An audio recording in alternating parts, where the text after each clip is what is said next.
راہ ایمان. Don't forget to subscribe our channel. ونصلي على رسول الكريم أما بعد فأعوذ بالله من الشيطان الرجيم بسم الله الرحمن الرحيم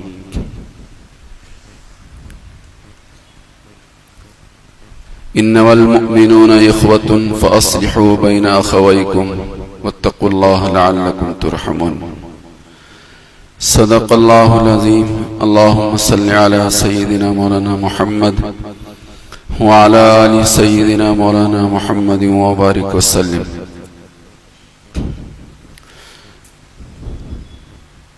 بزرگان محترم، عزیزان گرامی، دوستو اور عزیز ساتھیو،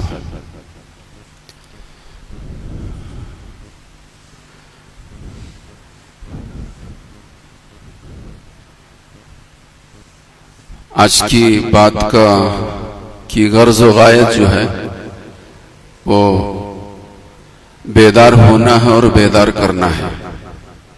اس کے علاوہ کوئی اور دوسری غرض و غایت نہیں ہے. یہی ایک غرض ہے کہ بیدار بھی رہیں اور بیدار بھی کریں. اسی کے لیے پچھلے جمعہ بھی بات ہوئی تھی اور آج بھی آپ حضرات کے سامنے بات.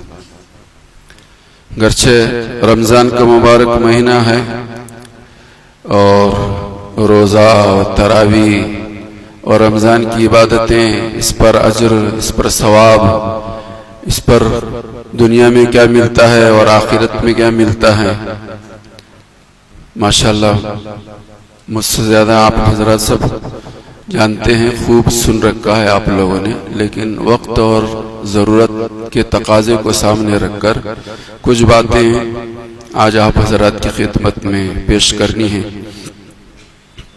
اللہ پاک بات کی شر سے حفاظت فرمائے اور خیر سے ہم سب کو مالا مال فرمائے. پیارے نبی صلی اللہ علیہ وسلم جب مدینہ طیبہ پہنچے تھے تو اس وقت کے بھی حالات ہم سے زیادہ برے تھے. مدینہ طیبہ پر ہمیشہ ہر وقت، ہر آن، ہر گھڑی چاروں طرف سے الغار کا خطرہ رہتا تھا. اسی لیے سیرت کی کتابوں میں بات لکھی ہے کہ یا ایھا الرسول بلغ ما انزل الیک من ربک وان لم تفعل فما بلغت رسالتہ واللہ یعصمک من الناس. اس آیت کے نزول سے پہلے تک صحابہ اپنی ڈیوٹیاں لگایا کرتے تھے کہ وہ ڈیوٹی کیا ہوتی تھی؟ وہ ڈیوٹی یہ ہوتی تھی کہ دن میں حضور کی حفاظت آپ کریں گے، رات میں حفاظت آپ کریں گے. یہ ڈیوٹیاں تھیں حضور کی. یعنی خطرہ تھا، کبھی بھی کچھ ہو سکتا ہے. صحابہ کہتے ہیں کہ ہم رات میں سوتے تھے تو اپنے ہتھیار کو بستر پر رکھ کر، اپنے قریب رکھ کر سوتے تھے.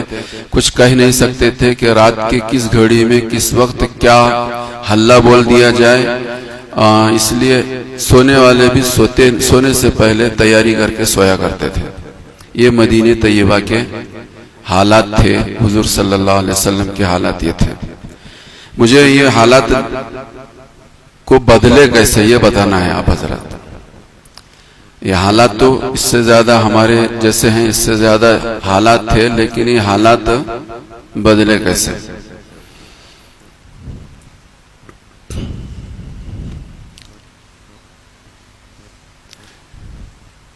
حضرت مصعب بن عمیر رضی اللہ تعالیٰ عنہ کو سرکار نے بھیجا سن 11 ہجری میں،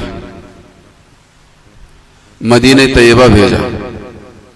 11، 12 اور 13 یہ 3 سال حضرت مصعب بن عمیر اسد بن زرارہ کے گھر مہمان رہے.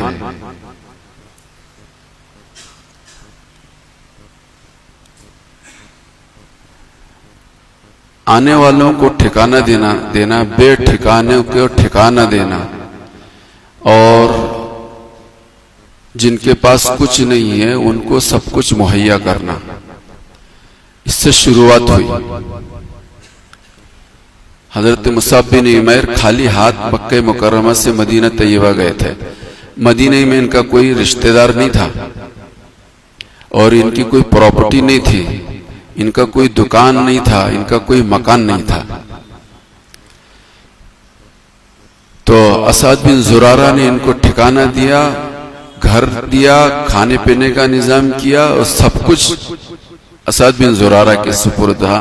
اور انہوں نے پھر محنت کی, جس کے نتیجے میں 3 سال کے اس مختصر سے عرصے کے اندر کام یہ ہوا کہ جو خلفشار اور جو اختلاف تھا مدینہ طیبہ میں وہ ختم ہو گیا, وہ ختم ہو گیا. علماء نے یہ بات لکھی ہے کہ اگر اوس اور خزرج یعنی مدینہ طیبہ میں اسلام نہ آتا تو اوس اور خزرج کو صفحہ ہستی سے مٹانے کے لیے کسی خارجی طاقت کی ضرورت نہیں تھی, وہ دنیا سے کب کے ہی مٹ جاتے تھے. اتنے اختلافات تھے ان کے اندر. وہ روزانہ ان کے درمیان تو میں اور مقابلے اور خون خرابہ اور انتشار اور اختلاف تھا. یہ 2-3 سال کے عرصے میں اسعد بن زرارہ کے گھر پر رہ کر مصعب بن عمیر رضی اللہ تعالیٰ عنہ نے یہ کام کیا کہ ان کے سب اختلافات ختم. ہمارے ہاں اب جتنا کام دعوت کا, دین کا, قرآن کا, حدیث کا جتنا کام ہوتا ہے اتنا زیادہ اختلاف بڑھ رہا ہے, اتنا زیادہ اختلاف بڑھ رہا ہے. جس جماعت کے متعلق کبھی سوچا بھی نہیں جا سکتا تھا اس میں تو اس سے زیادہ اختلاف. یہ صورتحال ہے ہماری. تو سب سے پہلا کام اسعد بن زرارہ کے گھر پر حضرت مصعب بن عمیر نے رہ کر یہ کیا کہ اوس اور خزرج کو بھائی بھائی بنا دیا, بھائی بھائی بنا دیا. چھوٹی چھوٹی باتوں پر جو خون کے دشمن بن جایا کرتے تھے, جان کے دشمن بن جایا کرتے تھے, ان کو شیر و شکر کر دیا. لیکن یہ بعد میں ہوا. پہلے تو یہ ہوا کہ بے ٹھکانوں کو ٹھکانہ ملا, بے ٹھکانے کو ٹھکانہ ملا. اس کے بعد پیارے نبی صلی اللہ علیہ وسلم مکہ مدینہ طیبہ آئے تو کلثوم بن حدم رضی اللہ تعالیٰ عنہ کے گھر پر سرکار نے قیام کیا. وہ جو آتے تھے سب وہی. آج تو ہمارا اور آپ کا حال یہ ہے کہ میرا بھائی بھی میرے گھر میں نہیں رہے گا, میرا بیٹا بھی میرے گھر میں نہیں رہے گا, اور چاچا اور وہ تو دور کی بات ہے, یہ تو دور کی بات. حضرت کلثوم بن حدم کے گھر پہ جتنے مدینہ, ان کی کوئی رشتہ داری نہیں تھی, کوئی جان پہچان نہیں تھی, کچھ نہیں ہے. لیکن جو آ رہا ہے, سرکار جہاں رکے ہیں کلثوم بن حدم کے گھر پر سب رکے ہیں, سب کے کھانے کا نظام ہو رہا ہے, سب کے کھانے کا نظام ہو رہا ہے. حضرت سعد بن معاذ رضی اللہ تعالیٰ عنہ کہتے ہیں کہ روزانہ کم از کم 80 مہمان روزانہ کے کھانے پر حضرت سعد بن معاذ رضی اللہ تعالیٰ عنہ کے گھر پہ ہوا کرتے تھے. ان کا کوئی کھانے کا کوئی نظام نہیں تھا, ان کا کوئی گھر نہیں تھا, ان کے پاس کھانے پکانے کا کوئی نظام نہیں تھا. آنے والے آتے تھے. مدینے کے لوگ یہ ذمہ داری اپنی سمجھتے تھے کہ ضرورت مندوں کی ضرورت کو پورا کرنا, بے ٹھکانے کو ٹھکانہ دینا, یہ ہماری ذمہ داری ہے. 80 لوگ ہمارے یہاں, تمہارے یہاں ایسا ایک مہمان اگر آ جائے تو اوپر کے برتن نیچے اور نیچے کے برتن اوپر. یہ سسٹم ہمارا سب کا, میرا نہیں سب کا یہی حال ہے, یہ صورتحال ہے. تو حضرت معاذ کے ہر روزانہ گھر میں 80 لوگ کھانا تناول فرمایا کرتے تھے. اور یہ وہ لوگ تھے کہ جو جن کی کوئی رشتہ داری نہیں تھی, رشتہ داری نہیں تھی. حضرت انس رضی اللہ تعالیٰ عنہ فرماتے ہیں کہ ہر انصاری صحابی اپنے درہم اور دینار کا اپنے سے زیادہ مہاجر صحابی کو مستحق سمجھتا تھا.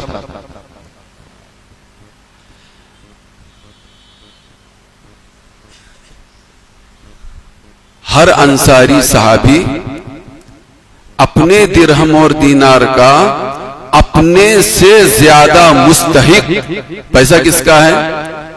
درہم اور دینار کس کے ہیں؟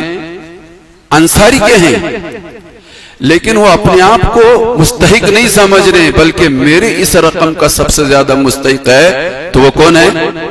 مہاجر ہے۔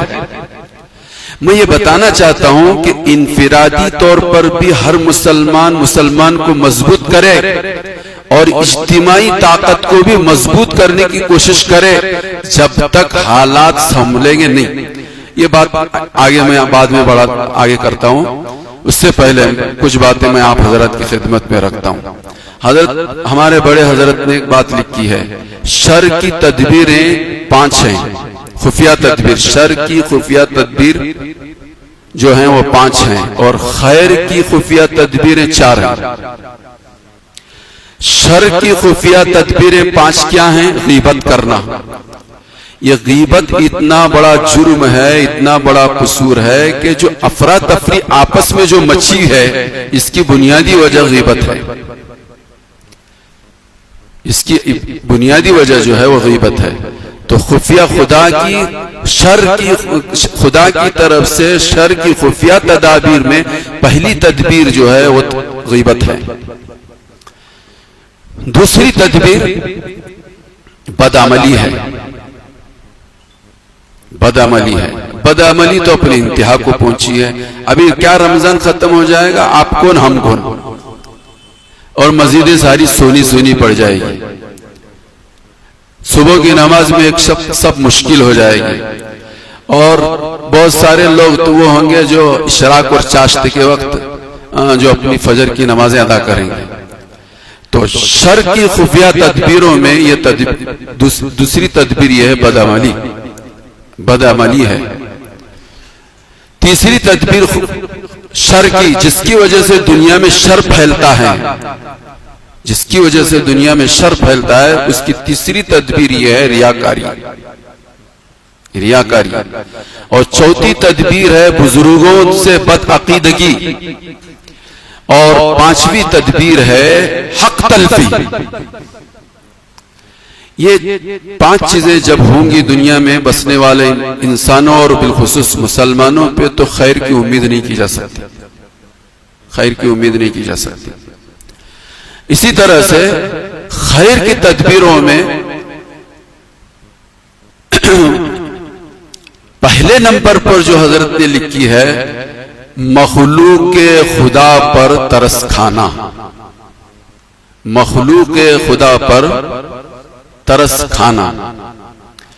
اور دوسری تدبیر ہے عمل کا اچھا ہونا، اور تیسری تدبیر جو ہے وہ یہ ہے کہ خدمت۔ ایک تو یہ ہے کہ مخلوق خدا پر ترس کھانا ایک الگ چیز ہے، اور خدمت ایک الگ چیز ہے۔ یہ دونوں میں زمین و آسمان کا فرق ہے۔ ایک انسان جو ہے کتے پر بھی ترس کھاتا ہے، اور کھایا ہے، اور کھا رہا ہے، کھاتا رہے گا، لیکن کتا ہی ہے، اس پر بھی ترس کھانا چاہیے۔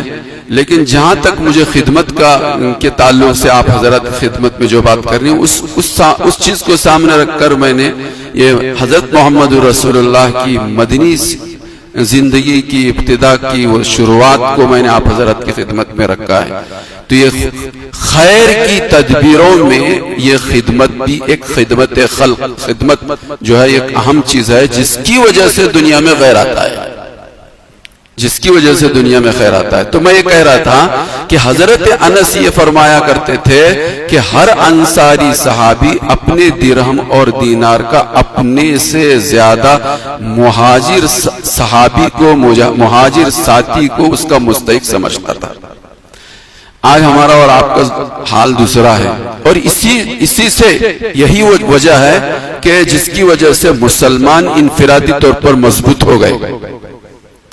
یہ کچھ نہیں تھے، یہ مہاجر تو سب چھوڑ کر آئے تھے، گھر چھوڑ کر آئے تھے، زمین جائیداد چھوڑ کر آئے تھے، کاروبار چھوڑ کر آئے تھے، بیوی بچے چھوڑ کر آئے تھے، ساتھ کچھ نہیں لائے تھے، ان کے پاس کچھ نہیں تھا۔ ان کو جمایا انصار نے، اور کیسے جمایا؟ ایسے جمایا کہ اپنے سے زیادہ ان کو مستحق سمجھا۔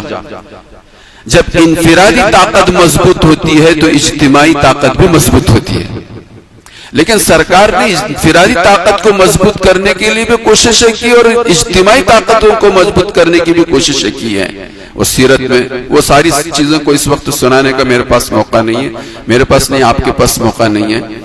تو میں یہ کہہ رہا تھا کہ سرکار مدینہ محمد عربی صلی اللہ علیہ وسلم جب مدینہ طیبہ پہنچے تو انصار اور مہاجروں کے درمیان یہ ربط تھا، یہ تعلق تھا۔ ضرورت محسوس کی تو مواخات قائم کیے کہ ایک مہاجر صحابی ایک انصار صحابی، جب مواخات قائم ہوئی تو سیرت کی کتابوں میں لکھا ہے کہ جو مہاجر صحابی انصاری صحابی کا بھائی بنا دیا سرکار نے، اس نے ان کا ہاتھ پکڑا اور گھر لے کر گئے کہ دیکھو میرے گھر میں یہ ہے، میرے گھر کا رقبہ یہ ہے، میرے گھر میں سامان اتنا ہے، میرے گھر میں روپیے درہم اتنے ہیں، جتنی چیزیں ہیں میرے گھر کے اندر وہ میری آدھی ہیں اور آپ کی آدھی ہے، وہ میری آدھی ہیں اور آپ کی آدھی ہے۔ اور صرف ان کے پاس گھر اور گھر کا سامان نہیں تھا، انصار صحابہ جو تھے وہ ان کے پاس ان کے گزر و بسر کا جو ذریعہ اور تھا وہ باغات تھے۔ تو حضور کی خدمت میں پہنچے، جس نے جو انصاری صحابی جس کے حصے میں جو مہاجر صحابی آئے، اس نے اپنے گھر اس صحابی کو لے کر گئے اور اپنے گھر کے ساری چیزوں کا معائنہ کرایا۔ ایسا نہیں کہ کچھ چھپایا ہو، ساری چیزوں کا معائنہ کرایا اور معائنہ کرا کر یہ کہا کہ آج سے آج آدھی تمہاری ہے اور آدھی میری ہے۔ حضور کی خدمت میں پہنچے، یا رسول اللہ گھر کے اندر کی جو چیزیں تھی، گھر جو تھا وہ تو تقسیم ہو چکا ہے، ہمارے باغات بھی تقسیم کرو، آدھا ہمارا آدھا ان کا، آدھا ہمارا آدھا ان کا۔ سرکار نے فرمایا یہ تو تاجر لوگ ہیں، ان کو تو کاروبار سے مطلب ہے، یہ کاشتکاری جانتے ہیں، باغ لے کر کریں گے کیا؟ ان کو تو باغات کرنے، کھیتی باڑی کرنے آتی نہیں، کریں گے کیا یہ؟ تو انصار صحابہ نے کہا یا رسول اللہ پھر ایسا کریں گے، کاشتکاری بھی ہم کریں گے، پھل جب آئیں گے آدھے ان کے آدھے ہمارے۔ انفرادی طاقتیں مضبوط کیسی ہوتی ہے، میں بار بار اس کو کہہ رہا ہوں۔ حالات کیسے تھے مدینے کے وہ بھی سنایا میں، مہاجر کس حال میں آئے تھے وہ بھی سنایا میں، انصار کیا کر رہے ہیں وہ بھی میں آپ کو سنا رہا ہوں۔ تو سرکار نے کہا کہ صحابہ نے کہا یا رسول اللہ کاشتکاری ہم کریں گے، ان کو نہیں آتا، چھوڑ دیجئے ان کو، یہ کچھ نہ کرے، ہم کریں گے، جب پھل آئیں گے یا رسول اللہ آدھے ہمارے اور آدھے ان کے، گھر آدھا ہمارا آدھا ان کا، گھر کی چیزیں آدھی ہماری آدھی ان کی۔ اس طرح سے یہ سسٹم چلتا رہا سن 4 ہجری تک۔ ایک دن کی 2 دن کی نہیں، شریعت کا حکم ہوتا ہے 3 دن مہمان رہنا گھر پہ، چوتھے دن مہمان کو میزبان کے رہنے کی شرعی اعتبار سے اجازت نہیں ہے، اگر رہتا ہے تو یہ غلط کرتا ہے، رہتا ہے تو غلط کرتا ہے، مہمان کی بات الگ ہے، یہ کچھ نظامی اور یہاں کچھ چیزیں الگ ہے۔ سن 4 ہجری تک 4 سال تک یہ ترتیب چلتی رہی۔ بنو نذیر جو یہودی تھے، قبیلہ تھا بنو نذیر، ان کا ایک قبیلہ تھا، انہوں نے بدعہدی کی، بے وفائی کی، غداری کی، یہ یہودیوں کی فطرت ہے، ان کے گھٹی میں یہ چیز پڑی ہوئی ہے۔ تو سرکار نے ان کا مقابلہ کیا اور ان کو جلا وطن کیا، مدینے سے ان کو باہر کر دیا سن 4 ہجری میں۔ تو جب مدینے سے ان کو سب کو باہر کر دیا، ایک بات بھی درمیان میں یہ بھی کہتا چلوں میں، آپ سیرت اٹھا کر دیکھیے کہ مسلمانوں نے دوسروں کی زمینیں حاصل کی ہیں، اپنی زمین کسی اور کے حوالے نہیں کی ہے۔ سرکار کی ساری زندگی میں آپ دیکھ لو، یہ ملے گی آپ کو۔ آج ہمارے ہاں یہ گھر بیچو شادی کرو، گھر بیچو